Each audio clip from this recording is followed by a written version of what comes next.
การนำกระทรวงป้องกันความสงบได้เข้าวางพวงมาลาเนื่องในโอกาสวันสร้างตั้งกำลังป้องกันความสงบครบรอบ64 ปี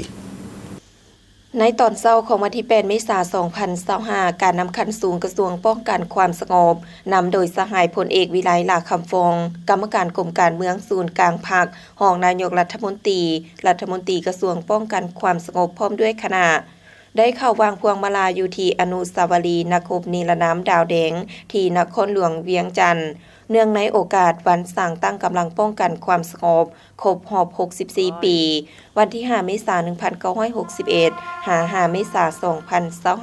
2025ทั้งนี้ก็เพื่อเป็นการแสดงถึงความเคารพหักความกตัญญูรู้บุญคุณถึงคุณงามความดีและน้ำใจต่อสู้อย่างพิละอาถรรพ์บ่ยอมจับนนของบรรพบุรุษลาวก็คือบรรดานักรบปฏิวัติที่ได้เสียสละชีวิตเลือดเนื้อเพื่อประเทศชาติและประชาชนอย่างองอาจกล้าหาญภายใต้การซี้นำพาของพรรคประชาชนปฏิวัติลาวที่สลัดทรงใส่จนได้รับชัยชนะและสถาปนาเป็นสาธารณรัฐประชาธิปไตยประชาชนลาวในวันที่ 2 ธันวาคม 1975ซึ่งคุณงามความดีและผลงานอันใหญ่หลวงดังกล่าวได้ถูกจารึกไว้ในชีวิตจิตใจของทั่วปวงชนลาวทั้งชาติตลอดไปเมื่อหวนคืนระยะ64 ปีแห่งการเติบใหญ่เข้มแข็งของกำลังป้องกันความสงบประชาชนซึ่งแม่นมูลเสื่อทางประวัติศาสตร์ของกำลังป้องกันความสงบในการรักษาเสถียรภาพทางด้านการเมืองความเป็นระเบียบเรียบร้อยของสังคมถึงแม้ว่ามีความยุ่งยากลำบากละอิดละเอียวเพียงใดกำลังป้องกันความสงบก็ได้ปรับปรุงก่อสร้างตนเองในทุกด้านให้เติบใหญ่เข้มแข็งและทันสมัยก้าวขึ้นอย่างบ่หยุดยั้ง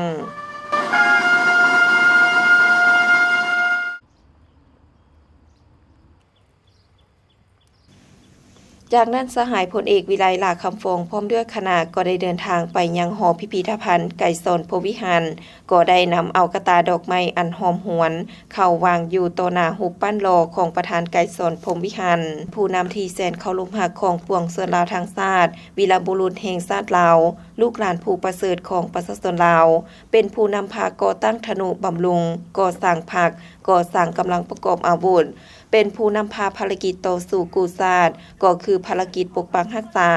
และสร้างสาประเทศชาติทั้งเป็นผู้นำพาซี้นำกำลังป้องกันความสงบให้เติบใหญ่เข้มแข็งจนมาฮอดทุกวันนี้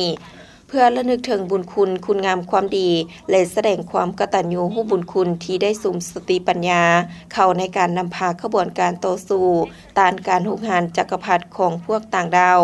สามารถได้ชัยชนะนำเอาความอยู่เย็นเป็นสุขมาสู่ประชาชนบรรดาเผ่า